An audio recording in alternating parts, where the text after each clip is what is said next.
කොහොමද යාළුවනේ? ඔන්න අද ලස්සන වීඩියෝ එකක් ගෙනාවා. අද මම ඔයාලට පෙන්වන්න යන්නේ අපේ වත්තේ අපි පුංචියට කරන වගාවන් ගැන ඔයගොල්ලන්ට පොඩ්ඩක් පෙන්වන්න. මහා ලොකු දේවල් නෙමෙයි. ඒ පුංචි වගාවෙන් වුණත් අපිට ලැබෙන ඵලදාව අපි ඒවා පරිහරණය කරනකොට භුක්ති විඳිනකොට ඒ ලැබෙන මානසික සතුට හා මානසික තෘප්තිය ඇත්තටම ගොඩක් වටිනවා. මේ ඔයාලට පේන්නේ අපේ ගේ ඉස්සරහ කොටස. ඉතින් මේ වත්ත වටේටම අපේ තේ දාලා තමයි තියෙන්නේ. ඉතින් මේ පැලවලට කලින් අපේ මේ අවුරුදු 20ක් විතර පරණ තේ ගස් තමයි තිබ්බේ. ඉතින් අපි ඒවායෙන් ආදායමක් ලැබුවා. ඉතින් ගස් පරණ නිසා දැන් ඒ ටික ගලවලා අපි ආයෙ අලුතෙන් තේ හිටෙව්වා. තාම මේ පොඩි පැල තියෙන්නේ. ඉතින් ආදායමක් ලබන්න තරම් තත්ත්වයක තාම නැහැ. ඉතින් නඩත්තු කරගෙන යනවා දිගටම. තේ පැල හිටෝලා අතරින් පතර අපි දාලා තියෙන්නේ ගම්බිරිස් වගාව. ඉතින් ඇත්තම කිව්වොත් අද වෙළඳ පොලේ ගම්බිරිස් කිලෝ එකක් සෑහෙන මිලෙන් අධිකයි. ඉතින් වැඩි මුදලක් දීලා අපි ගම්බිරිස් මිලදී ගන්නෙ නැහැ. ගෙදර මේ වගාවෙන් ලැබෙන ඵලදාව අරගෙන අපි ඒව වේලලා කරලා මේ අපේ දෛනික පරිභෝජන සඳහා අපි ඒව අරගන්නවා. ඉතින් මේ ලැබෙන ඵලදාවෙන් කොටසක් අපි ගෙදර පරිභෝජනයට තියාගෙන ඉතින් අසල්වැසියන්ට නෑදෑයන්ට ඒ කොටසක් දීලා ඉතුරු කොටස විකුණන වෙලාවලුත් තියෙනවා. ඇත්තටම පැලයක් හිටවලා ඒකෙන් ඵලදාව ගන්නකොට හිතට මාරම සතුටුයි. ඉතින් මේ අපි හරිම ආසාවෙන් මේ ගම්බිරිස් ටිකක් කඩනවා ගෙදර පරිහරණයට අරගන්න.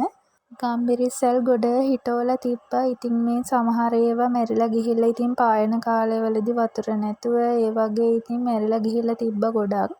මම ඔයාලට කියන්නේ ගෙදර පොඩි හරි ඉඩ ප්‍රමාණයක් තියෙනවා නම් පෝච්චියක හරි එළවලු පැලයක් පොඩි පැලයක් හරි මොකක් හරි හිටවන්න.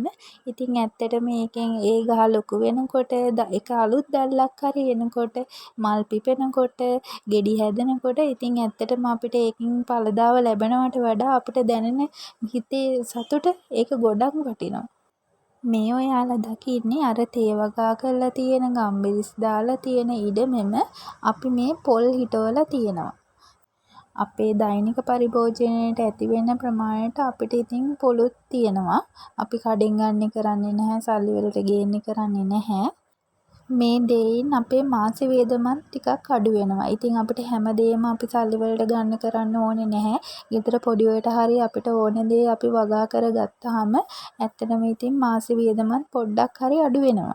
මීට අමතරව ඉතින් අපි පළතුරු ගසුත් හිටවලා තියෙනවා. ඒවා තියෙන එහා පැත්තේ කොටසේ ඉතින් අඹ, ජාම්බු, රඹුටන්, දොඩම්, ඇඹරැල්ල ඒවා ඉදන් තියෙනවා. ඉතින් පොඩියට හරි අපි ඒවා වගා කරගෙන තියෙනවා.